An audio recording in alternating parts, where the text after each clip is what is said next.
месеци од изборот на оваа последна актуелна влада, со која раководи нелегитимен премиер, бидејќи истиот не учествуваше на последните парламентарни избори во 2020, ни доаѓа предлог за нов член на истата.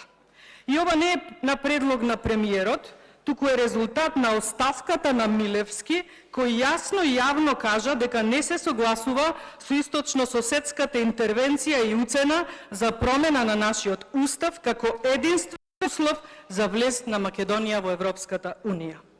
Тоа што нелегитимниот премиер не лаже дека преговорите се започнати, тоа е само уште една негова манипулација со македонскиот народ, дека е тој успешен и дека во негово време Македонија доби датум за отпочеток на преговорите за влез во Европската Унија.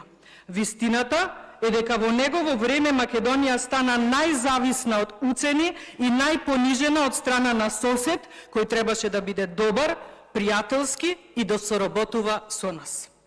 Ковачевски е потписник на предлогот Ристо Пенов да биде нов министер за локална управа, но истовремено Ковачевски е и премиерот кој плати крати или крати плати, но најточно за него е дека клати врати и зема плати, поточно милиони, додека македонскиот народ се бори со сиромаштија и немаштија.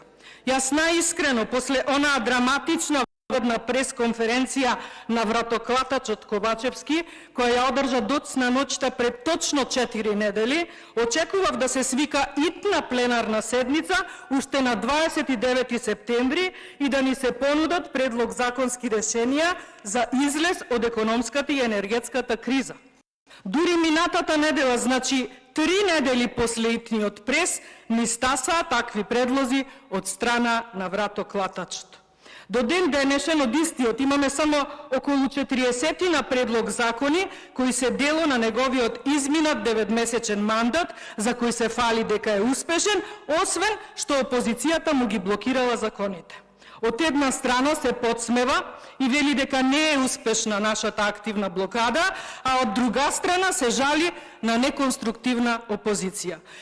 Вратоклатачу Ковачевски, конечно, еднаш одлучете се дали ние имаме успешна активна блокада или дали вие сте неспособни за креирање на закони за добробит на граѓаните и закони кои, ако навистина се такви, ние како опозиција имаме јавно кажано дека нема да ги блокираме. Ние блокираме само она што вие сакате да го протнете како корисно, а во суштина е метнување кукавичко јајце, како што е тоа со изборот на уставни судии, како што е тоа со законот за парнична постапка, кој го подметнавте во Комисија за европски прашања како нов, а во суштина е измена на 13 од вкупно 530 члена, што е уште еден од многуте предани на злоупотреба на европско знаме и на меѓународно право.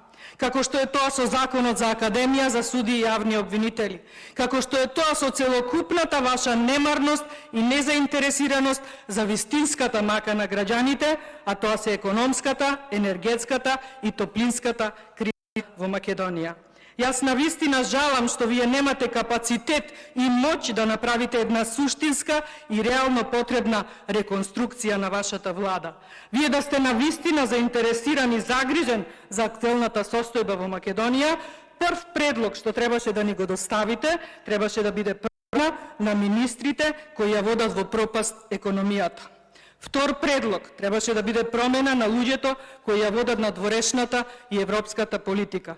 Тоа се, господине вратоклатачу, министри кои ја урнисаа Македонија, министри кои јадат бифтеци и не даваат отчет, министри кои не доведоа до оваа зависна и безизлезна состојба. Зарем мислите дека некој верува во нивниот капацитет за справување со кризава?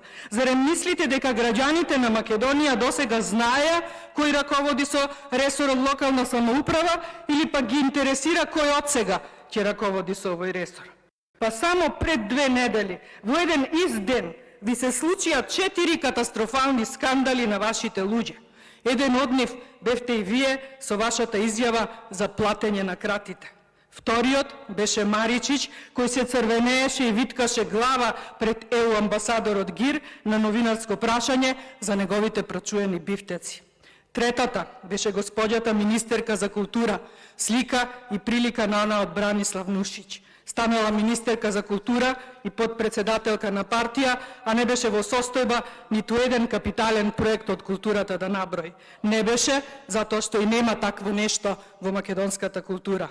И четвртата, за која смешно изјавивте дека ќе сте му препорачале на Сали да ја разреши ако има причина, е ваш кадар, кадар кој вие сте го затекнале, но и сте го оставиле да краде државни пари. И што е најстрашно, не е само таа, и вие сте еден од таките. Клатите врати и крадете народни пари. Затоа, денес е сосем ирелевантно дали и што би кажала за предлогот за нов министер за локална самоуправа. Тоа и не е ваш предлог, веќе кажав, тоа е предлог на вашиот коалиционен партнер. Истиот кој што заедно со останатите ваши помали коалициони партнери повеќе од година и половина чекаат на нивниот предлог за измена на изборниот законник. Вашиот претходник, оној на кој му бацивте рака кога ве назначи за негов наследник, тој им даде ветување за една изборна единица. Затоа Горан Милевски нема да спратите во заборав, туку ќе му подарите нова амбасадорска функција за мир во куќата која ви се распаѓа. На едно место имате пожар, на друго поплава, а вие клатите врати и платите крати. Ова не е ваш предлог, ова е ваша шахмат позиција. Не сте вие моќен за да проведете она за што ни говоревте како благонадежен заменик министер за финансии. Не сте, затоа што сте октроиран, затоа што и самиот сте свесен дека немате вистински луѓе за вистински места. Повеќе од месец и пол ве чекавме со предлог за вашата нова влада. Не можевте да најдете вистински луѓе. Дали било кога сте се запрашале зошто? Дали сте го нашле во вас вистинскиот одговор на ова прашање? После 9 месеци ваше нелегитимно владење, вие денес ни предлагате нов министер за локална самоуправа. Замислете, државава е во тешка финансиска, економска, енергетска, топлинска, здравствена, културна, образовна, земјоделска и социјална криза, а премиерот овде ни предлага нов министер за локална самоуправа. Каков срам!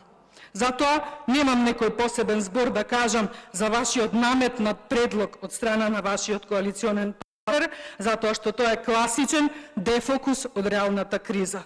Ниту имам збор да кажам за досегашниот министер. За жал, најстрашно е кога нема зборови за поединци, кога нема дела за кои би ги критикувале, кога е се само една бледа слика и прилика. Затоа, господине вратоклатачу, ќе ви кажам дека нема зборови со кои би опишала вашата немоќ, помешана со ароганција, со изблици на напади, па истите тие измиксирани со повици за обединување и што ли уште не. Да сум на ваше место, веднаш би си поднела неотповиклива оставка и со тоа би ја завршила сопствената, но и голготата на сопствениот народ. Вие веќе сте дојдени не до точка на вријање, туку до точка на топење. Вие се истопивте во вашите сопствени криминали и скандали. Годишно ги имате по околу 60 на број, дневно веќе ги правите по 4. Што треба уште да се случи за да сватите дека треба да си поднесете оставка и да се спасите, но пред се да ја спасите и државата? Македонија никогаш не била во толку очајна положба. Зарем не го гледате тој очај во очите на луѓето? Зарем верувате дека младите ќе ги направите горди и богати? Како ги направивте горди младите? На што и со што?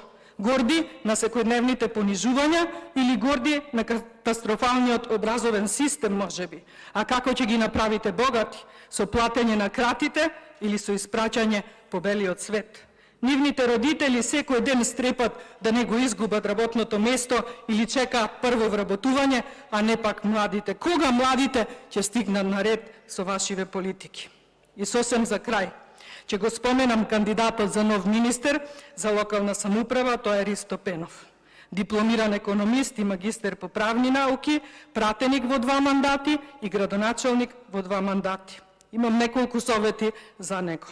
Нека клати врати, ама нека не крати плати. Нека се потруди да биде она што вие не сте.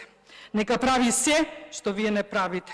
Нека соработува со сите градоначалници и нека има еднаков третман затоа што тие, за разлика од премиерот, се волјата на граѓаните од пред точно 1 година. Ви благодарам.